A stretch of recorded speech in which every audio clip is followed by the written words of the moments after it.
Ronan Vale always knew where his influence ran and where it stopped dead. That line, Ty.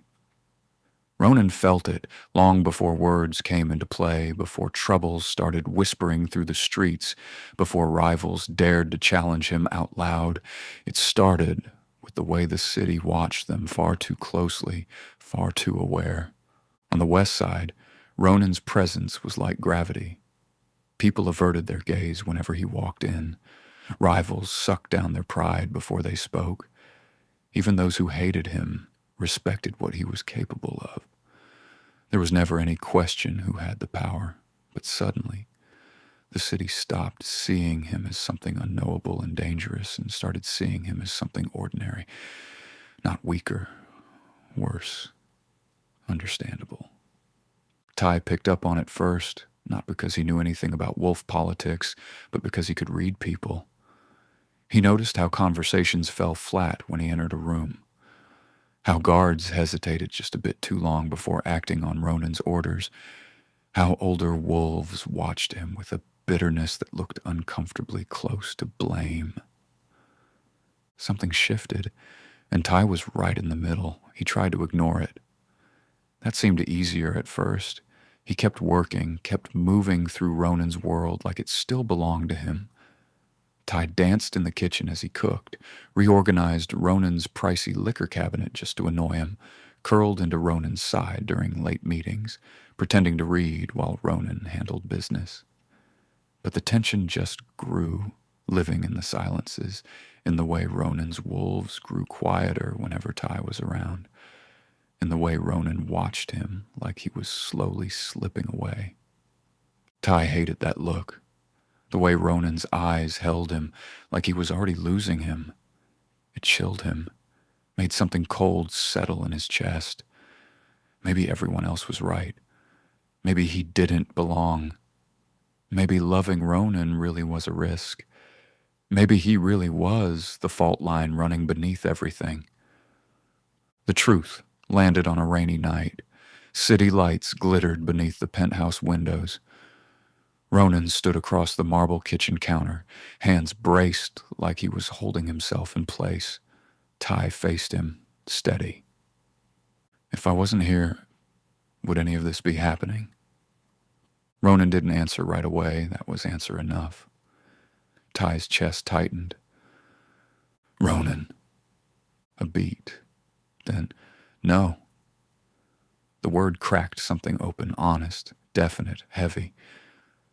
Ty looked away, not angry, just tired. The kind of tired that gets into the bones.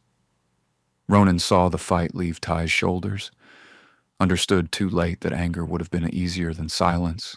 Ty didn't yell, didn't throw anything, didn't curse. He just nodded, like he'd finally confirmed what he'd always suspected. That night they shared the bed, not quite together. There was space. Not much, but enough. Ronan lay on his back, staring at the ceiling. Ty faced the window, city lights painting shadows across his shoulders. Neither of them slept. At some point, Ronan moved closer, careful. His hand hovered, finally settling lightly at Ty's waist. Just a question, not a statement. Ty inhaled, didn't recoil, didn't lean in either. Ronan closed his eyes. Somehow that hurt more. He pressed forward just enough for his forehead to brush Ty's shoulder, close enough to feel Ty breathing, warm, steady, somehow more untouchable than distance. Ronan stayed that way, awake, holding on to whatever Ty still allowed. But morning came. The space beside him was empty. Ty was gone, no note, no message, just absence. Ronan sat on the edge of the bed. The silence felt wrong, too huge, too cold. Ty's scent lingered in the sheets, in the bathroom, in a shirt on the chair. It was everywhere except in Ronan's arms. Something hardened deep inside Ronan. The city noticed the shift immediately. He stopped softening around others, stopped holding back, stopped pretending restraint mattered. Where there had once been calculation, now he acted Where diplomacy ran interference, now he moved with ruthless efficiency. Problems vanished, challenges ended, fear rushed back in, and with it came silence, not loyalty, not respect, just fear. Darius watched the transformation, saw it eating through Ronan day by day. After 3 days, he barged into Ronan's office. "You're getting worse," he said. Ronan barely glanced up from his paperwork. "I'm stabilizing the city." "You're burning it into submission." "That works too." "You're reacting," Darius pressed. Ronan's pen froze. "I didn't ask for your opinion." "You didn't, but you need it." Ronan stood, slow, controlled, dangerous.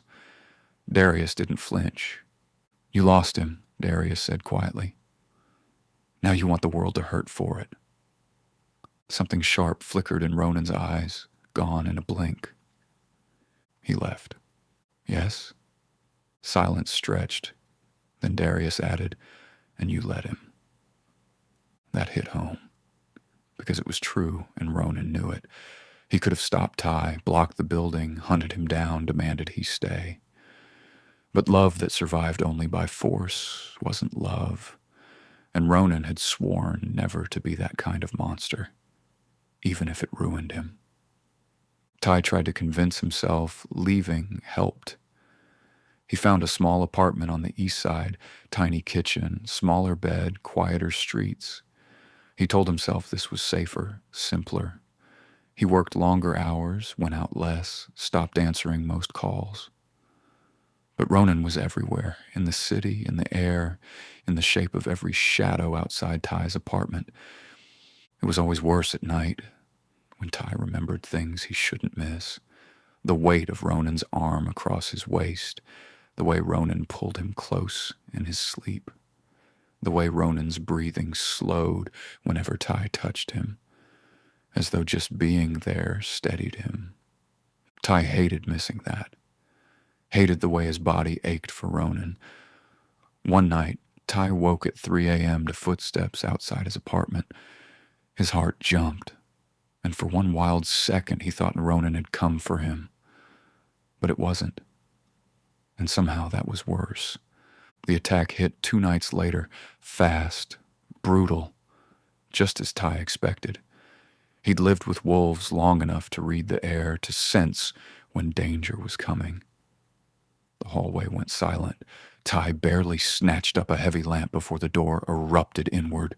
3 wolves, half-shifted, eyes gold, claws and teeth out. Ty swung hard. The lamp cracked against one wolf's shoulder. Ty darted for the kitchen, but a hand caught his shirt. He twisted, slammed an elbow back, heard someone curse, bit down hard on another's wrist, nearly freed himself, nearly.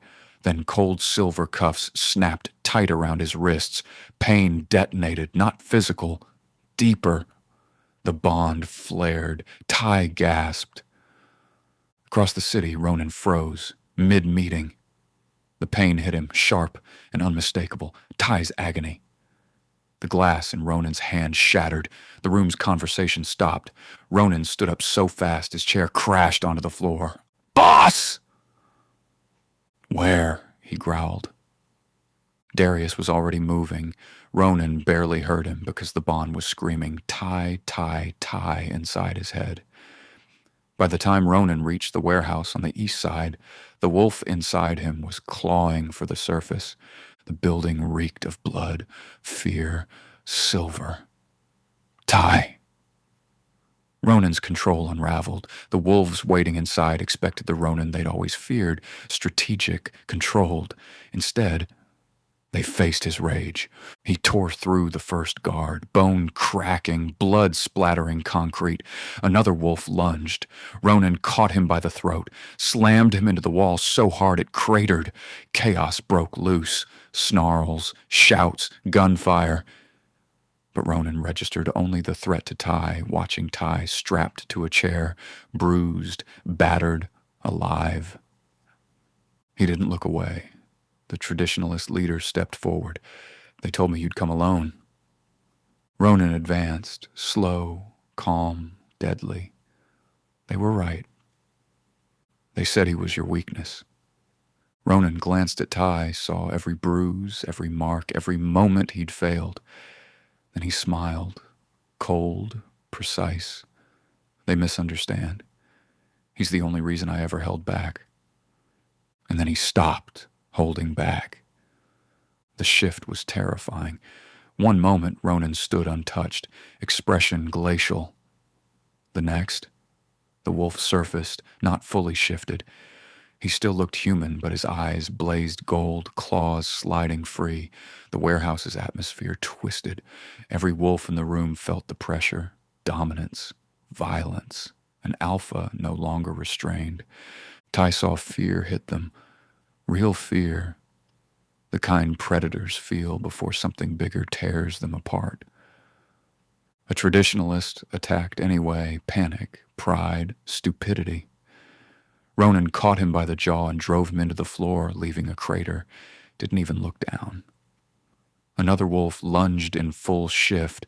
Ronan caught him midair by the throat, held him suspended as claws gouged sparks from concrete, then slammed him through a steel beam with a violence that sounded like metal screaming. "Kill him," someone yelled. Gunfire exploded. Ronan moved, too fast to track. He crossed the warehouse in a blur, twisted a shooter's arm, dropped him onto a stack of pallets that shattered. He kept moving, cutting through enemy after enemy. The entire world narrowed to one singular mission: get to Ty, destroy everything in the way. A traditionalist rushed Ty from behind, claws aimed for his throat. Ty strained to dodge, helpless in restraints. Ronan saw, snapped into even deeper fury. He crossed the room before the attacker reached Ty. The collision sounded like a car crash. Ronan pinned the wolf to the floor, claws stabbing the concrete beside his head. Not a kill, yet. Just a promise. Gold eyes lifted to the rest. "Touch him again," Ronan spoke softly, "and I'll make your death last long enough for you to beg." The warehouse fell silent. Wolves hesitated, stunned by the threat, by the intent behind it. Ty's breathing went ragged, not from fear of Ronan, but from the dawning certainty that Ronan meant every word. The leader of the traditionalists stepped back. "You destroy your entire territory for a human?" Ronan stood, blood streaked across his knuckles, throat, jaw.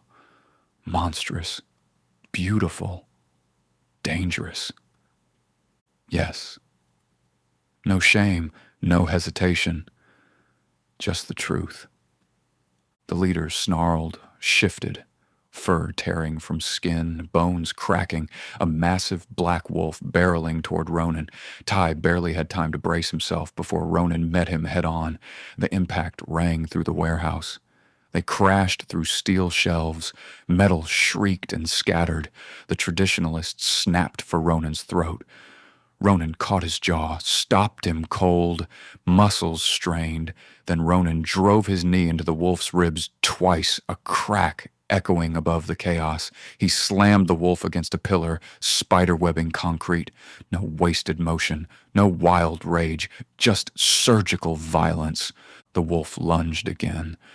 Ronan ducked, caught him across the spine, hurled him through crates.